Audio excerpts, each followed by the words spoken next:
Selamat siang Ibu Bapak semua, teman-teman semua. Kita akan bercakap-cakap, bincang-bincang santai dengan Pak Kapten Novianto. Lengkapnya Pak Kapten Novianto Heru Pratomo. Beliau selama lebih dari 30 tahun berkecimpung di dalam masalah safety untuk penerbangan. Saya mengenal beliau bersama-sama waktu beliau menjadi Direktur Operasi dari PT Garuda Indonesia dari tahun 2012 sampai 2017 ya. Ya, Pak. Tentunya pengalaman Pak Novianto banyak punya license pilot dari berbagai tipe pesawat sejak zaman DC-9, DC-10 sampai Iya. 737 yang baru. Tahun 81, Pak. 81 ya udah. 81, Pak. Udah dinas terbang 81. Oh, iya. Jadi Bapak juga katanya mengalami sebagai kapten pilot untuk penerbangan kepresidenan juga ya beberapa waktu itu sempat. Beberapa ya sejak zaman Pak Harto sempat menerbangkan beliau belakangan karena posisi jabatan saya menjadi semacam chief commission daripada penerbangan di VIP. Tapi itu sampai dengan Pak SBY. Karena kemudian ketika Pak Jokowi beliau lebih senang menggunakan pesawat kepresidenan yang DPC-2 yang bukan pesawat Garuda kira-kira. Iya, sudah punya sendiri gitu ya, presiden sudah punya sendiri. Pak Novianto, cita-cita tentang keselamatan, nanti bingung lagi orang keselamatan dan keamanan, nanti tolong dijelaskan bedanya. Ya, baik. Itu kan kita tahu dari banyak sekali orang mengatakan bahwa moda transportasi yang paling aman, paling selamat, tingkat keselamatannya paling tinggi itu adalah pesawat terbang. Namun toh pernah juga terjadi kecelakaan. Nah, yang kita ingin tanyakan itu, Pak, apa kira-kira penyebabnya kalau toh sampai terjadi juga kecelakaan? Apa yang faktor-faktor yang mungkin bisa menyebabkan kecelakaan, dan sekaligus mungkin ini Pak, tolong kita dijelaskan mengenai perbedaan, ini bahasa Indonesia-nya kan kadang-kadang kita susah menerjemahkan antara keselamatan dan keamanan, antara safety dan security. Kadang-kadang kita kecampur-campur gitu. Kalau kita sebagai orang awam ini, Pak Novianto, kita menjelaskannya nih, saya sebagai orang yang sangat awam ya. Sebelumnya terima kasih dulu atas waktunya Pak Novianto, Pak Kapten Novianto. Baik, Pak Wendy dan Bapak Ibu rekan-rekan semua. Jadi pertama saya ingin menjelaskan dulu dengan baik namanya. Ya, begitu. Apa perbedaan antara safety dan security, apa perbedaan antara keselamatan dan keamanan penerbangan. Secara prinsip begini, manusia itu secara alami sering melakukan kelalaian. Itu udah secara alami. Kelalaian itu adalah tindak yang tidak disengaja dan kemudian dia lalai. Contoh yang paling gampang itu lalai itu lupa, nanti kita elaborasi lebih jauh. Lalai itu lupa, lalai itu juga salah tindak, lalai itu kadang-kala kita juga bisa sebutkan sebagai kesalahan, lalai itu juga bisa kita sebutkan sebagai sebuah pelanggaran. Tapi intinya adalah kita secara alami memang melakukan berbagai kelalaian. Oleh karenanya, mengingat bahwa penerbangan itu moda transportasi yang paling saya tidak ingin mengatakan paling aman meskipun historical datanya begitu, tetapi kelalaian-kelalaian manusia itu diantisipasi dengan sebuah sistem, program, prosedur, SOP yang berkaitan dengan keselamatan. Jadi keselamatan penerbangan itu sebenarnya adalah program yang ditujukan untuk mengantisipasi, kalau bisa mengeliminir, kalau bisa lebih meminimalisasi atau mencegah orang, dalam hal ini orang yang menjadi pelaku dalam moda transportasi udara untuk lalai. Beda dengan keamanan. Keamanan penerbangan adalah sebuah program yang memang ditujukan bagi mereka yang suka melanggar hukum, atau dalam bahasa resminya disebut unlawful act. jadi tindakan-tindakan yang melanggar hukum. Kalau tindakan melanggar hukum, itu udah bukan soal lalai. Ini tindakan yang diniatin. Misalnya, membajak pesawat terbang. Misalnya, menguasai pesawat terbang. Misalnya, tidak mengikuti perintah daripada prosedur, peraturan, dan seterusnya, dan seterusnya. Jadi intinya, keamanan penerbangan itu adalah untuk tindak melawan hukum. Program yang memang disusun untuk tindak melawan. Itu dulu mengenai perbedaan antara keselamatan dan keamanan. Tapi memang dalam bahasa Indonesia, susah gitu. Semoga Anda selamat sampai di tujuan. Gitu. Padahal ya kadang-kala kita ingin mengatakan aman ya sampai tujuan, kan? Tapi perbedaan secara mendasarnya bahasanya beda memang. Tetapi di dalam teknik dalam teori, dalam peraturan itu berbeda. Dan di Kementerian Perhubungan atau di dalam negara, di dalam pemerintah, bahkan secara internasional itu juga diatur oleh badan yang berbeda antara keselamatan dan keamanan gitu. Badan yang berbeda. Oke Pak, sampai di situ dulu mengenai keamanan. Nah, ini penyebab kecelakaan, kalau boleh saya share sedikit Pak, gambar. Ya, benar. Izin share gambar karena ingin apa ya namanya?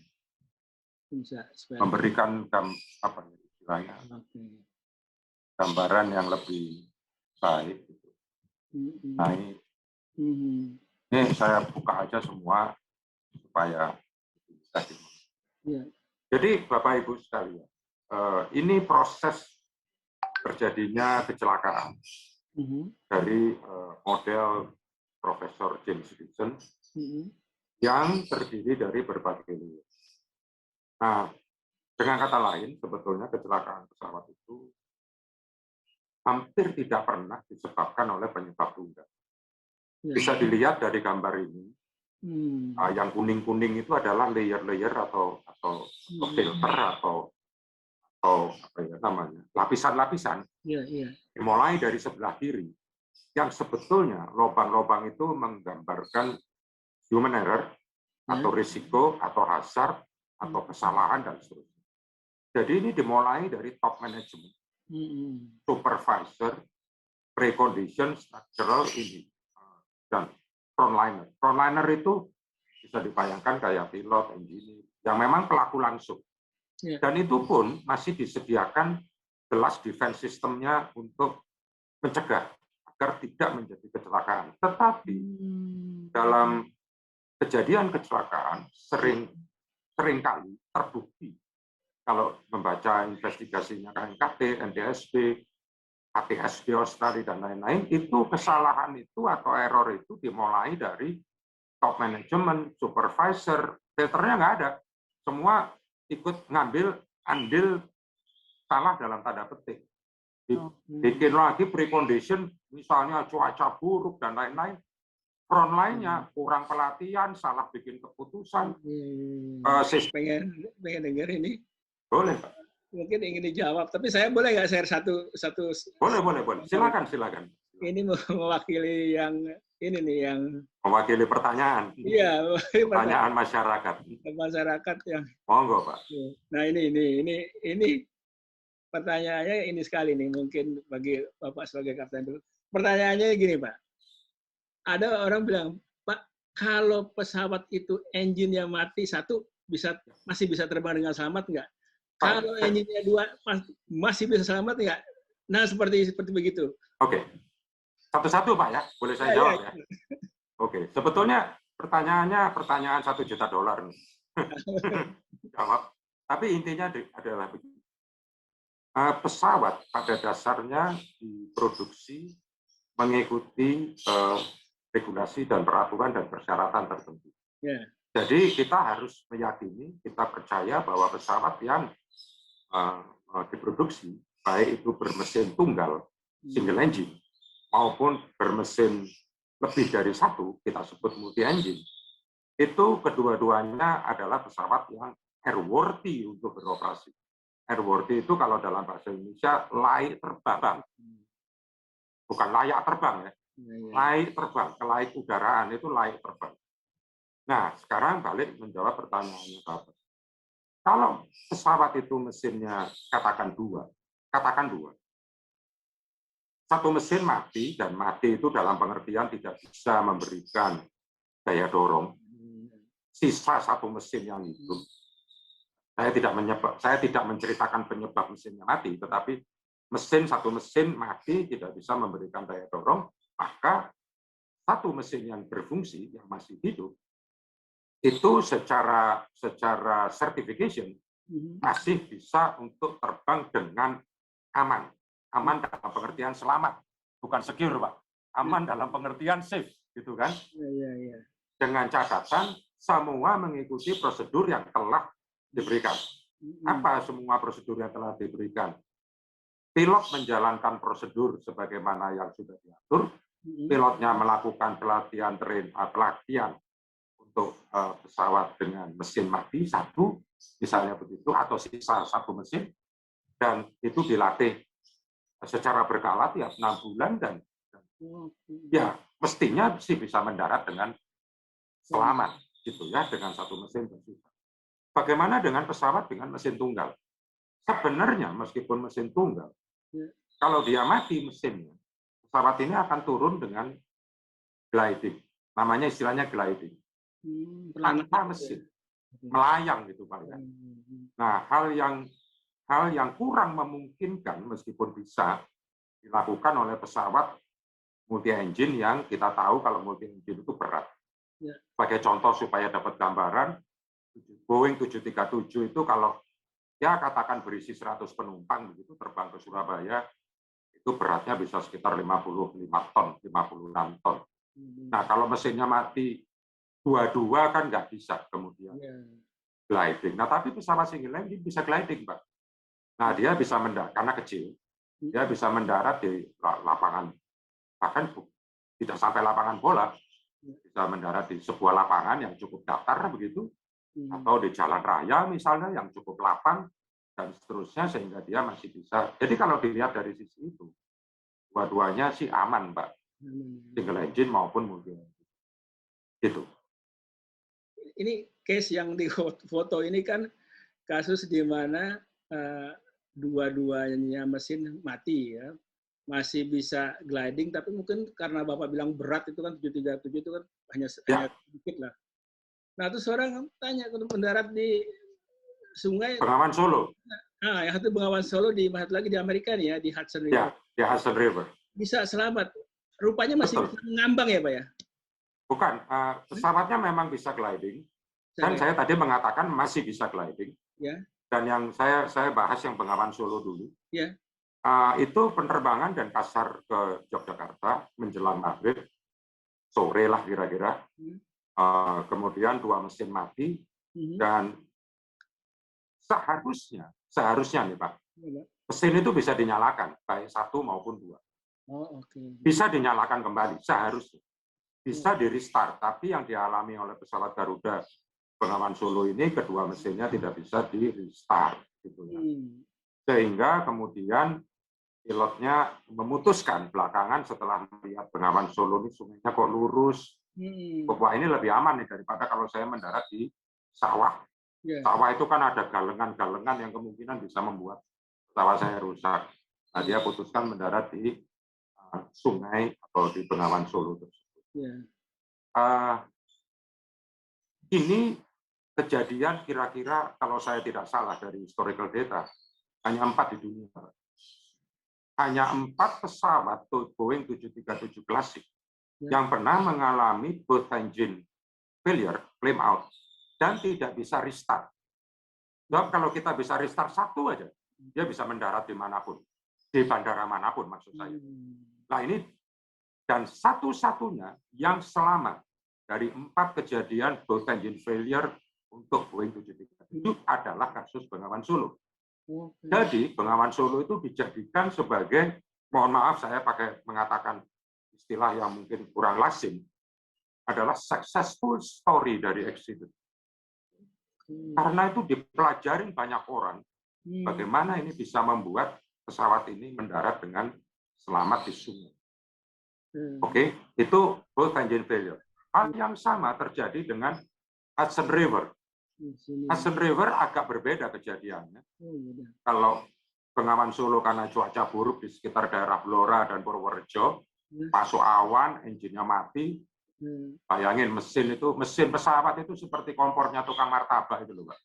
Yang dipompa, minyak tanah yang dipompa itu ngejos gitu. Nah, kalau Bapak siram pakai air 1 ember ya mati, Pak. Kira-kira gitu ya. Untuk membayangkan mesin ini beda dengan mesin mobil.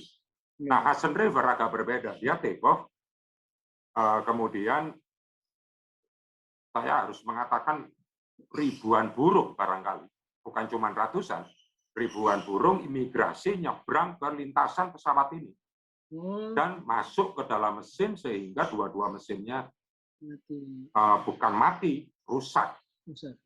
Dua-dua mesinnya rusak dan dia tidak bisa kembali ke bandara awal karena berhitung ketinggiannya masih rendah, masih kira-kira 7.500-an, dan yang dia lihat adalah yang paling memungkinkan Hudson River, dan ini sudah dibuktikan melalui simulator, keputusan itu benar. Jadi dia mendaratlah di Hudson River. Mirip kayak Bengawan Solo, kalau kita sukses ditching, nah ditching itu mendarat di air, dan pilotnya memang terlatih mendarat di air, maka pesawat ini bisa ngambang kira-kira masih tergantung ini Pak ya, tergantung kondisi masing-masing, tapi lebih dari 3 menit Pak. Oh, sebentar. Lebih dari 3 menit. Ya, padahal minimal evakuasi untuk sertifikasi itu hanya 90 detik. Jadi Hudson River itu terbukti kurang dari 90 detik para penumpang dan kru udah berada di sayap, udah siap-siap untuk keluar. Kejadian Bengawan Solo sama Pak. Kru dan penumpang keluar dari pesawat, turun ke sungai, nggak taunya sungainya cuma sepinggang.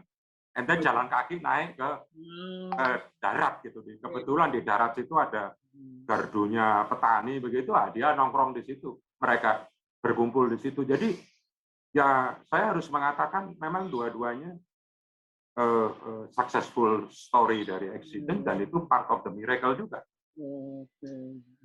Gitu Pak. Jadi bukannya dia bisa floating ya, tidak mengambang ya. Tidak. Dia bisa floating Pak, dia bisa floating, tapi umum sertifikasinya tidak. Karena ini kan nggak pernah dicoba langsung Pak. Dalam pesawat yang diproduksi di pabrik itu tidak pernah dicoba langsung, ini cuma by teori, by simulasi. Itu kalau kita successful ditching, bisa 3 menit Pak. 3 menit floating. Pak, ada satu lagi, kadang saya sendiri pernah ngalami juga tuh, lihat pesawat itu tidak, rodanya tidak bisa keluar. Tidak bisa keluar. Putar itu katanya ini dalam keadaan semuanya sesuai teori masih bisa mendarat dengan badannya pesawat itu Pak ya? Ya. Istilah yang digunakan adalah belly landing Pak. Landing dengan perut pesawat. Ya, karena rodanya tidak bisa turun, main landing gear tidak bisa turun, dia landing dengan belly pesawat. Kalau rodanya bisa turun, entah itu hidung atau main wheel, mereka pasti akan turunkan rodanya. Tetapi kalau tidak bisa, mereka akan mendarat tanpa roda. Dan pilihan yang paling apa ini? Paling sesuai dengan teori adalah mendarat di landasan di bandara yang telah dipersiapkan, dikoordinasikan supaya bisa disemprot pakai foam. Landasannya ini disemprot pakai foam semacam busa anti kebakaran, disebar di landasan, kira-kira panjangnya sekitar 800 meteran begitu, tergantung jenis pesawat. Nah, si pilotnya akan mendaratkan pesawat di situ supaya tidak terjadi dalam tanda petik kebakaran. Tetapi dari perut pesawat itu ya memang bukan landing gear, bukan roda pendarat. Jadi kalau dipakai untuk mendarat ya pasti hancur. Saya baru seperti gambar sebelah kanan ini hancur. Kasih foam dulu ya sebaiknya itu sesuai landasan. Oh iya, dikasih foam Pak. Dan dia sebaiknya di landasan. Ya, dalam beberapa opsi seringkali kalau memang itu bisa dicari, mereka akan mendarat di atau airport authority akan memberikan izin emergency landing di airport yang mempunyai landasan lebih dari satu, supaya airportnya nggak ditutup total gitu kan. Misalnya kayak Cengkareng itu landasannya ada 2, sekarang bahkan ada 3. Nah itu dia bisa mendarat di salah satu landasan dan kemudian landasan yang lain tetap bisa beroperasi. Malah tidak disarankan untuk mendarat di grass atau di gravel atau di shoulder, karena di situ kita nggak bisa kontrol permukaannya. Ada yang berupa lumpur, ada yang pengerasannya itu nggak sama.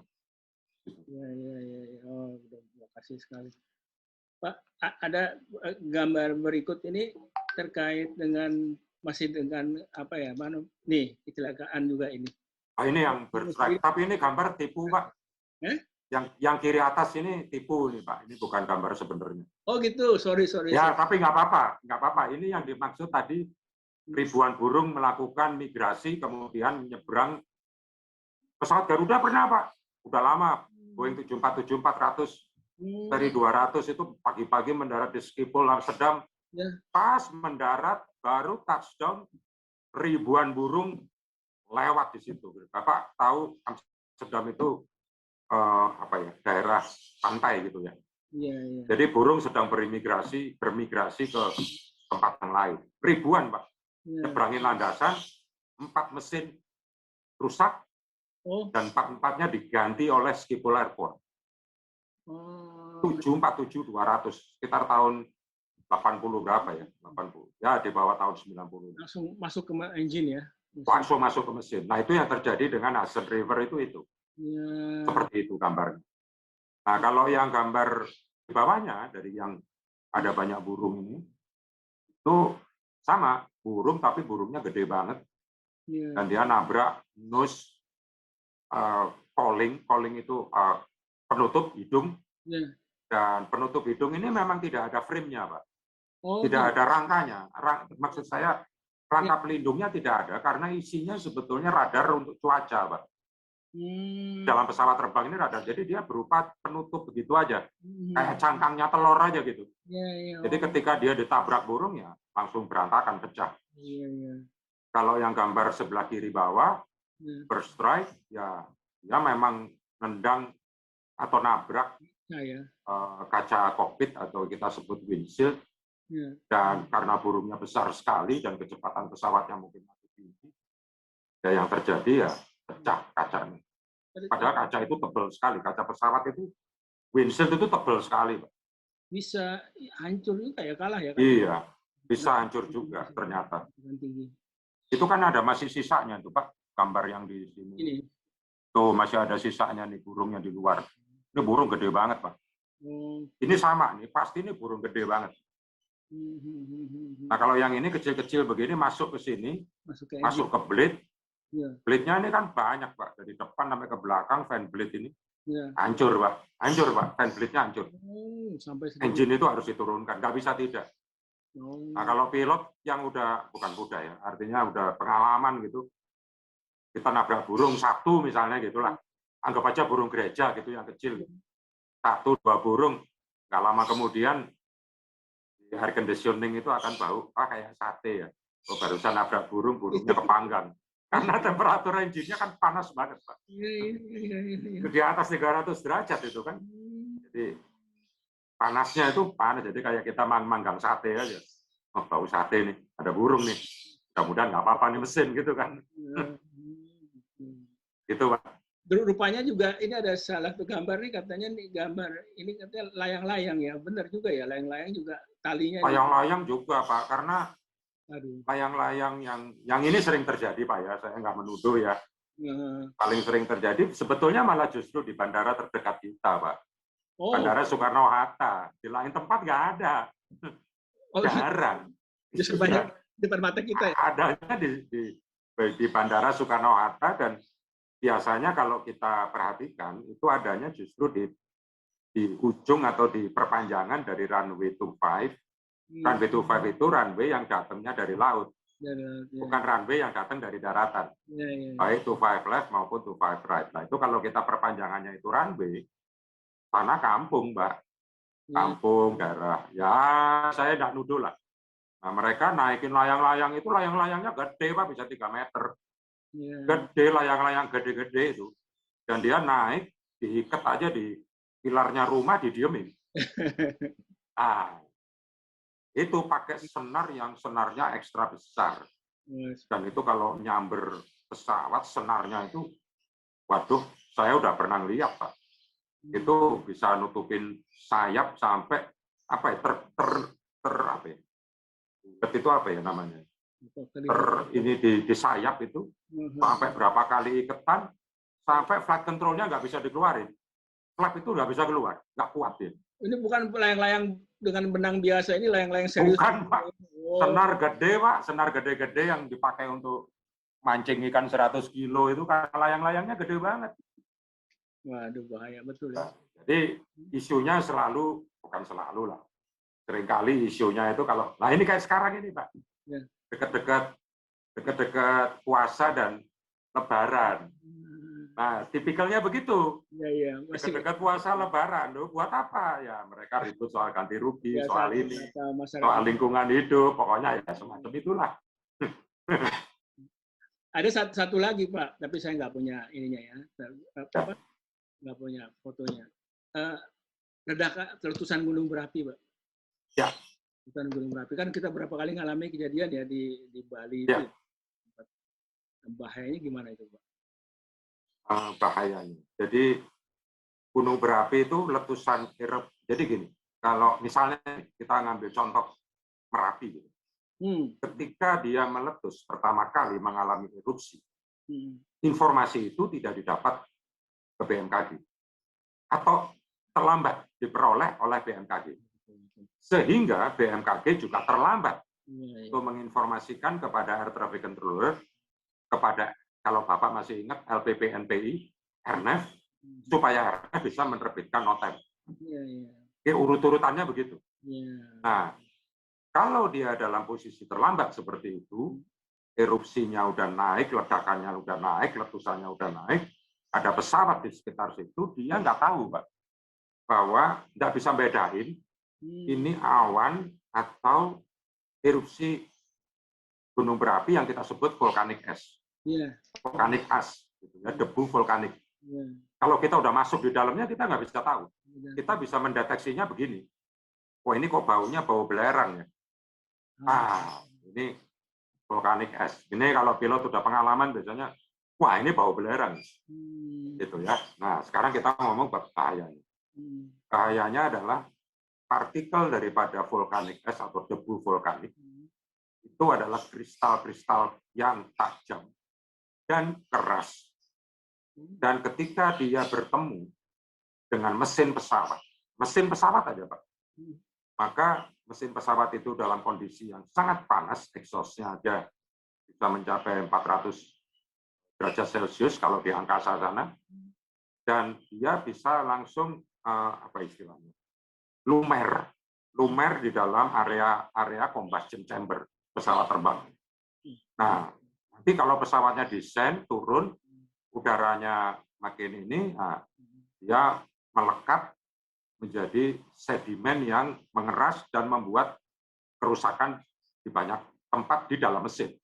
Itu yang menjadikan British Airways sampai 4 mesin 747-400 Kuala Lumpur ke Sydney waktu Galunggung tahun berapa itu, ya tiba-tiba harus mendarat di Halim Perdana Kusuma, dan belakangan mereka mendapatkan penghargaan dari Ratu Inggris karena dianggap mampu menyelamatkan, karena 4 mesinnya mati, mereka nggak tahu.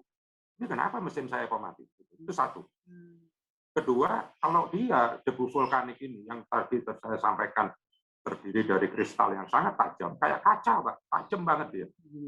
Itu kena windshield-nya pesawat, nempel di dalam windshield-nya pesawat. Bapak nggak bisa melihat landasan ketika nanti mau landing. Itu kayak diamplas, Pak. Kaca depan pesawat itu di kokpit itu seperti diamplas itu. Jadi kita nggak bisa burem, nggak bisa melihat apa-apa di luar sana, dan kadang-kala pilotnya kalau yang nggak ngerti bertanya-tanya, ini saya udah desain, saya lihat di samping kok ada pemandangan sawah, tapi saya lihat di depan kok nggak ada apa-apa. Gitu. Burem aja gambarnya. Nah, itu ya, Pak. Nah, itu yang membuat dia sangat berbahaya.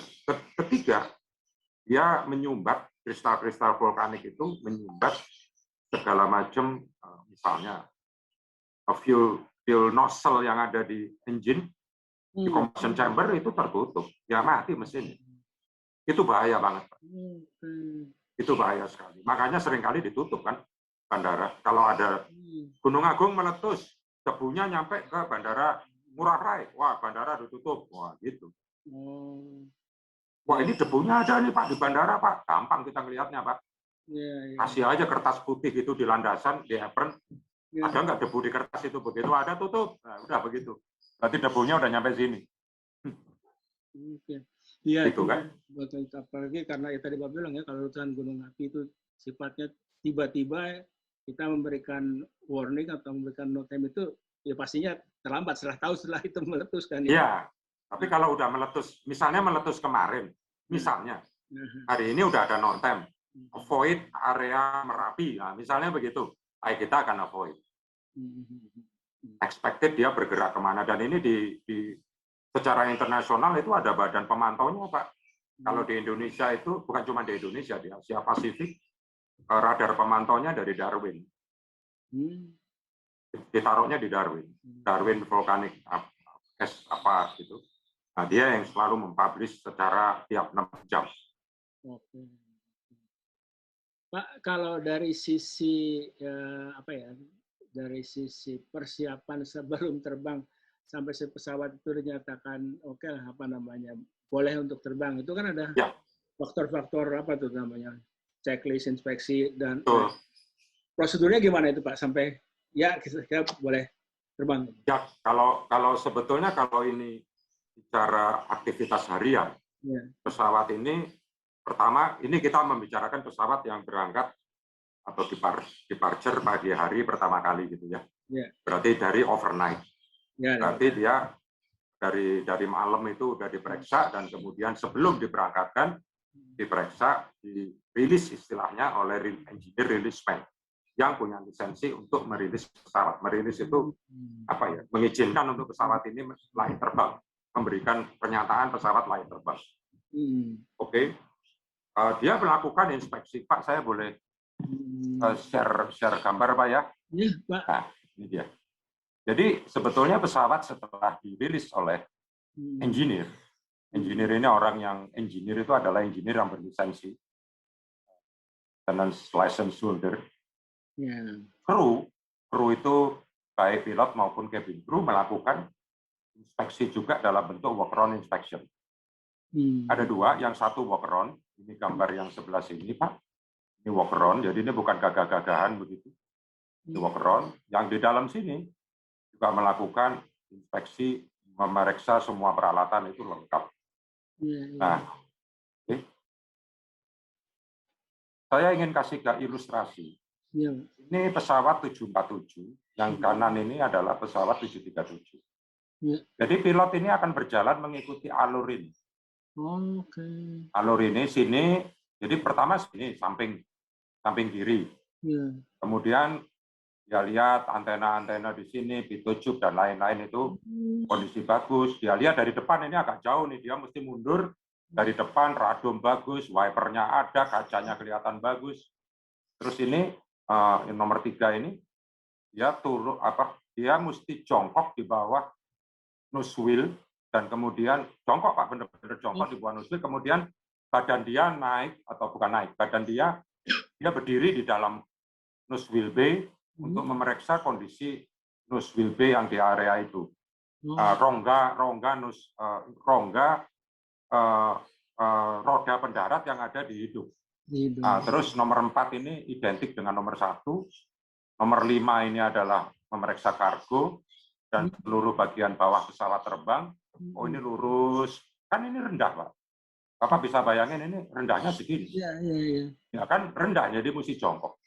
Terus masuk ke nomor 6. Nomor 6 ini adalah main landing gear sebelah kanan. Masuk di dalam situ, wah macam-macam Pak. Ada pompa hidrolik, ada fire extinguisher untuk engine. Dan dia mesti memastikan ini nggak ada cipratan hidrolik, nggak ada, ini harus bersih lah, nggak ada bocor. Ini nomor 7 melihat mesin, dan seterusnya. Saya nggak ingin membacakan satu-satu. Ini kalau 737 ini sekitar 40 meter, Pak, bentangannya. Sayap 40, fuselage-nya badannya 40. Nah, kalau kita bicara 747, ini 70 meter lebih, Pak. 70 ke depan, 70 ke belakang, jadi Bapak kayak 2 kali, apa ya, mesti melakukan perjalanan keliling kayak lapangan bola gitu kan. Artinya begini, maksud saya, pesawat ini selain diperiksa oleh pihak maintenance, juga diperiksa oleh pilotnya. Dan kalau saya pilotnya, sebagai kapten, first flight of the day, pesawat ini baru nginep, saya akan periksa, saya yang akan memeriksa workload untuk memastikan bahwa segala sesuatunya sesuai dengan apa ya, prosedur dan sesuai dengan persyaratan. Ada prosedurnya, Pak. Kira-kira maksud saya begitu, dan kemudian checklistnya pun lengkap, Pak. Ini yang tadi saya katakan sebagai keselamatan, program keselamatan itu untuk mencegah, meminimalisir, untuk kelalaian manusia. Jadi Anda enggak perlu mengingat-ingat, Anda baca aja deh sesuai dengan prosedurnya gitu loh maksudnya. Jadi ini pekerjaan yang menurut saya juga apa ya namanya, juga perlu kehati-hatian gitu.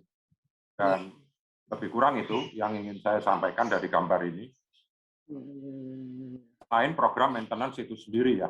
Itu Pak Wendy.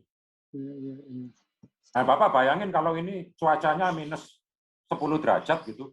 Kita lagi di London gitu. Nah, ini bukan gagah-gagahan, ini dingin, ini Pak, sengsara ini.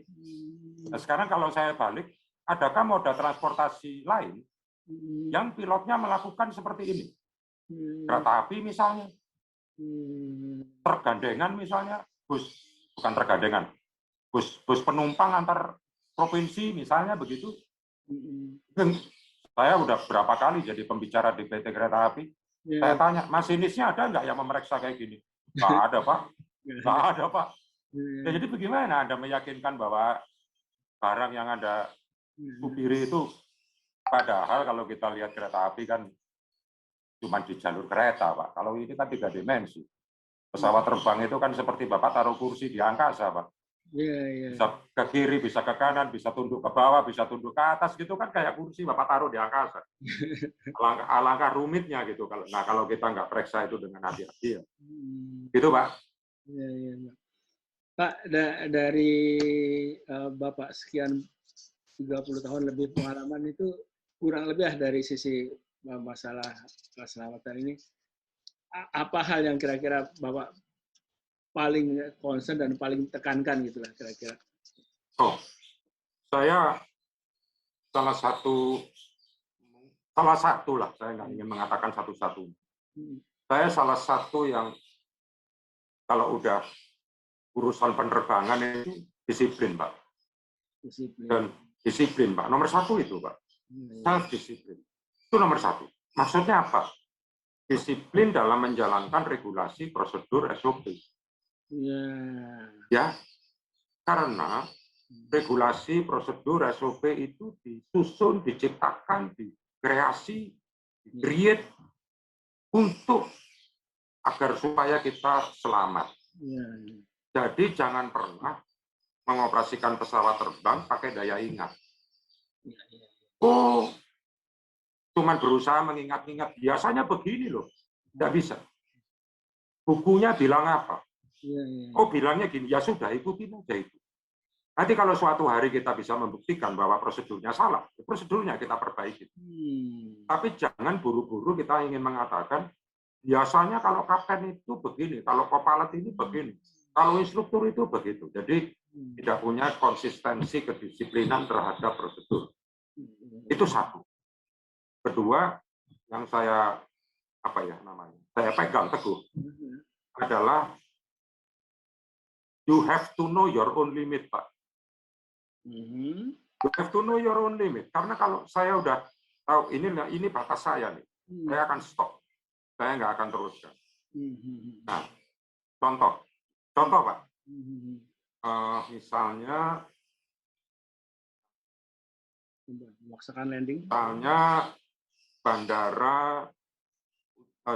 misalnya bandara Manado itu runway-nya runway menghadap ke utara, Pak. Ya. Dan dia kalau kita terbang, pilihannya cuma lewat kota atau lewat Danau Tondano yang di atas pegunungan sana. Okay. Ya, itu Danau Tondano itu tinggi, Pak. Saya ingin memberikan gambaran, Anda harus bisa, sebagai pilot, harus bisa melihat landasan itu dari kejauhan, dari cukup jauh, dari jarak cukup jauh. Karena Anda harus, at the end, harus visual. Karena runway itu, landasan itu mengarah ke utara, yang dikelilingi oleh berbagai macam gunung. Jadi, kita harus bisa melihat landasan. Nah, bagian dari you know your own limit, itu ada batasan minimum, saya boleh turun sampai seberapa kaki, seberapa ratus kaki. Harus disiplin, Pak. Kalau sudah bicara di Manado, karena itu dikelilingi oleh bukit gunung yang sedemikian banyak, istilahnya landasan itu adanya di dasarnya baskom gitulah, biar gampang itu kan. Nah, itu manuvernya nggak bisa kita di atas bandara. Kita pasti akan nabrak gunung kalau kita memaksakan diri turun di bawah batas minimum ketinggian yang diizinkan. Sekarang saya bawa cerita ini ke, misalnya, ke Cengkareng. Bandara Cengkareng itu ketinggian minimum 250 kaki. Untuk kita harus bisa melihat landasan. 250 kaki itu lebih kurang 80 meter lah, bagi 3 aja lah. 80 meter.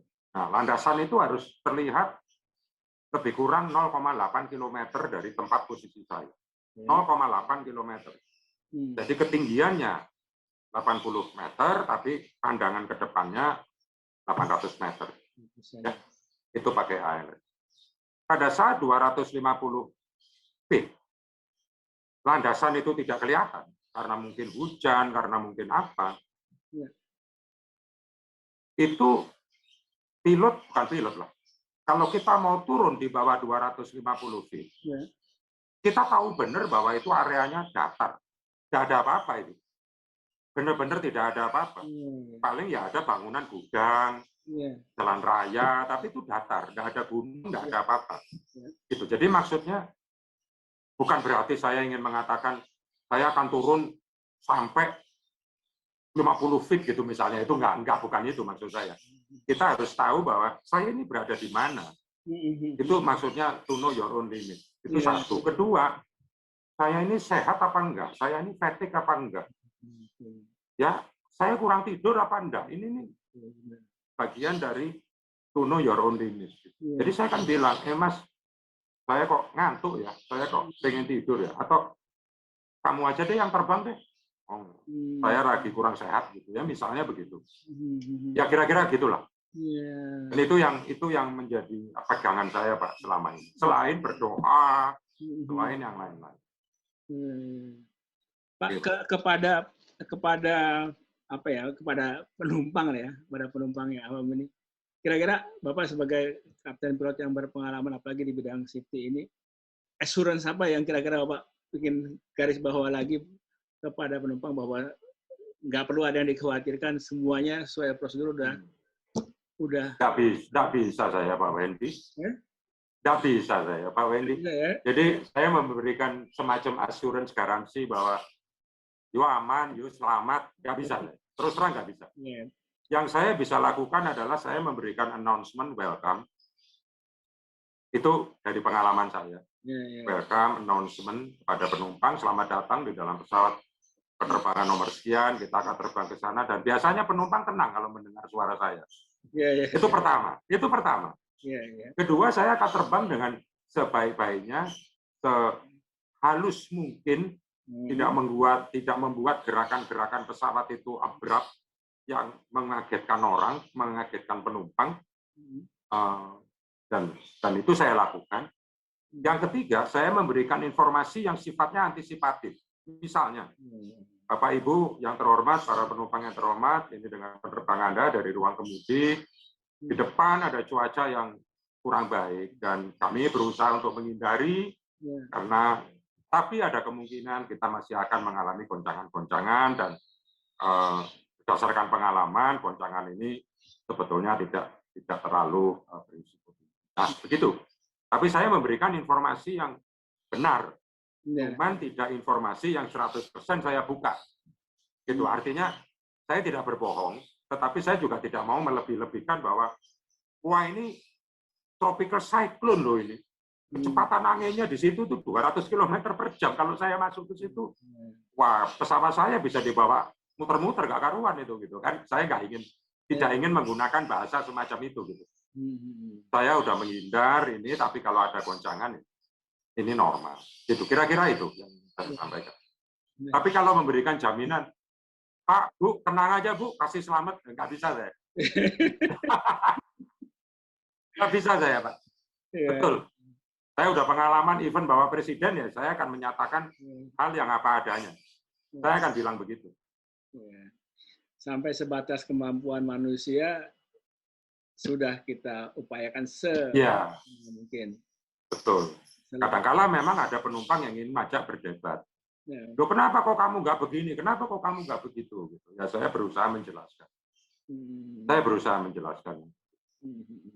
Itu aja sebenarnya. Baik, terima kasih Pak Kapten Novianto atas bincang-bincangnya, membuka wawasan kita semua ini katanya. Dan kalau ada topik lanjutan, silahkan jangan segan-segan untuk diskusi lagi. Gitu. Ya, baik. Mungkin masih banyak topik-topik lainnya. Barangkali yang saya tidak tahu tapi menarik ke perhatian publik. Nanti kita bisa lanjutkan Pak Novianto. Menarik sekali. Baik.